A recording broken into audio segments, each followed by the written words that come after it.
Dahil sa patuloy na pagpapaigting ng kampanya ng pulisya kontra ilegal na droga, nasa batang mahigit 200,000 pisong halaga ng hinihinalang shabu sa isang matagumpay na buy-bust operation sa Putotan, Iloilo. Magbabalita dyan si Patrol Woman Lynette Sablon.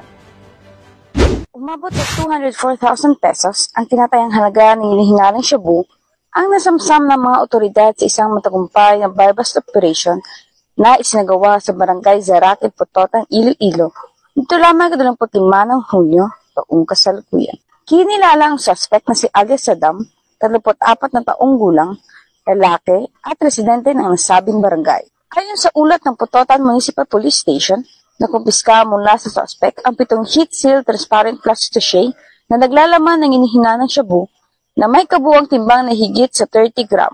Batay sa imbestigasyon, 3 linggo umanong minamanmanan ng mga otoridad ang galaw ng suspect bago ikasa ang operasyon. Napag-alamang kumuha umano si Saddam ng supply ng iligal na droga mula sa lungsod ng Iloilo at ipinapakalat ito sa iba't ibang bahagi ng bayan ng Putotan. Sa ngayon, nahaharap ang suspect sa kasong paglabag sa Republic Act 9165, ang Comprehensive Dangerous Drugs Act of 2002, at nasa kusdiya na ng Putotan Municipal Police Station para sa karagdagang investigasyon at tamang disposisyon ng kaso.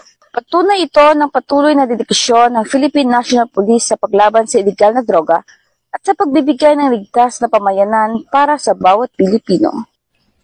Mula rito sa Western Visayas, ako ang inyong tenant correspondent, Patrol Woman Lynette Sablon, alagad ng batas tagataguyod ng Balitang Pulis.